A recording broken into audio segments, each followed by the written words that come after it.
உன் வீட்டில் இருக்கிறவங்க, உன் கூட வாழ்றவங்க, அவங்க ஆத்மா வெளியேற பெற்றது, அதுக்காக அந்த ஆத்மா மோட்சத்துக்கு போகணும், இந்த மாதிரி முயற்சி பண்ணிக்கிறீங்களா?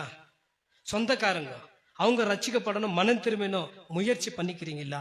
எதிர் வீடு பக்கத்து நெய்பர்ஸ் அவங்க மனம் திரும்பணும், முயற்சி பண்ணிருக்கிறோமா? அம்மா, நம்மை சுற்றிலும் மற்ற நண்பர்கள், வேற மார்க்கத்துக்கு உட்பட்ட மக்கள் எவ்வளவு தான் முயற்சி பண்ணாலும், எவ்வளவு வேகமாய் அவங்க ஒர்க் அவுட் பண்ணாலும், வேகமாய் தங்க காரியங்களை செய்தாலும், நீ நான் திருந்தலன்னா ஆபத்து நீங்காது, பிரச்சனையும் மாறாது, ஒரு நாள் மேட்டு சால்வ் ஆகாது.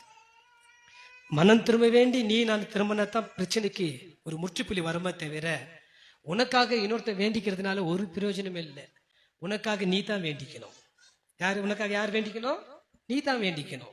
வேற யாரும் வேண்டிக் கொள்ள முடியாது, நீ தான் வேண்டிக்கணும். வாங்க, நான் ஜெபம் பண்றேன், நான் ஜெபம் பண்ணாலும் உனக்காக நீ தான் ஜெபம் பண்ணணும். நான் சொன்னேன், 2 பிசாசுங்களுக்கு ஒரு வாரத்துல ஜெபம் பண்ணேன். 2 பிசாசுன்னு சொல்லுது, இவங்க என்னையே கும்பிடும் போது நீ என்னத்துக்கு போன்ற, என்ன போக மாட்டேன். அந்த பொண்ணு யாரை கூப்பிடுறது? என்னத்தான். ஏற்கனவே என்னை கும்பிட்ட பொண்ணு இது, ஏற்கனவே என்னை கும்பிட்ட பொண்ணு, நான் விடமாட்டேன், வந்துக்கிறேன். இப்போ 4 ஹவர் நான் ஜெபம் பண்ண பிறகு 4 ஹவர் ஏஞ்சிக்க முடியல அந்த பிசாசுனால. அவ்வளவு கஷ்டப்பட்டுக்குது பாருங்க, பயங்கரம். நீ தான் ஒப்பு கொடுக்கணும், நீ தான் ஒப்பு கொடுக்கணும். நான் எவ்வளவு ஜெபம் பண்ணி நான் ஒரு தட்டு ஃபுல்லா உனக்கு விதவிதமான உணவு பதார்த்தங்களை கொண்டு வந்து வச்சாலும் நீ வாய் திறந்து சாப்பிடலன்னா ஒரு பிரயோஜனமே இல்லை. தயவு செய்து புரிஞ்சுங்க. இவெல்லாம் அந்த மனுஷன் கரை சேரும்படி வேகமா தண்டு வலிச்சாங்க. தம்பி, நீ எவ்வளவு தான் வேகமா தண்டு வலிச்சாலும், எவ்வளவு வேகமா நீ போனாலும் பிரயோஜனம் இல்லை. உனக்காக எவ்வளவு பேர் பிரயாசப்பட்டு எவ்வளவு பேர் கதறினாலும் பிரயோஜனமே இல்லை. உன்னை நீ தான் காத்துக்கணும். உன் ஆத்மாக்கு உத்தரவாதம் யாரு?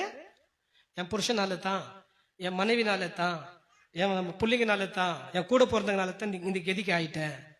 எந்த கணவன் மனைவி தாய் தகப்பன் பிள்ளைகள் உடன்பிறப்புகள் நியாய தீர்ப்புல வரமாட்டாங்க. பரலோகத்துல எந்த விதமான கொள்வனும் கொடுப்பனும் எந்த ரிலேஷன்ஷிப்பும் இல்லை, ஆண் பெண்றது கூட இல்லை. நீ ஒண்டி தான் போயிட்டு தேவ சமூகத்துல நியாய தீர்ப்புல போய் நிக்கணும்.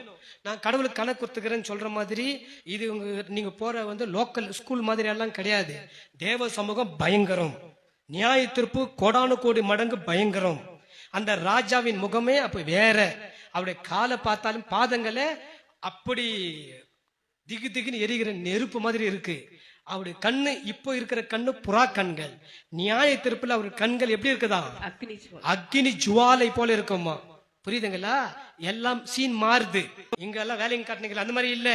இப்ப இருக்கிற இயேசுநாதருடைய தோற்றம், நியாய தீர்ப்பில் இருக்க அவருடைய தோற்றம் மாறும். இப்ப இருக்கிற பிரசன்னம், கண்ணில் கண்ணீரும் உள்ள உடைந்து அப்பான்னு கூப்பிட வைக்குது. ஆனா அங்க நியாய தீர்ப்பில் இருக்கிற பிரசன்னம் உனக்கு பயத்தையும் உனக்கு திகிலையும் உனக்கு பயங்கரமான அக்னியையும் காண்பிக்கிற ஒரு பயங்கரமான ஒரு இடமாக மாறும். புரியுதுங்களா? தயவு செய்து புரிஞ்சுங்க.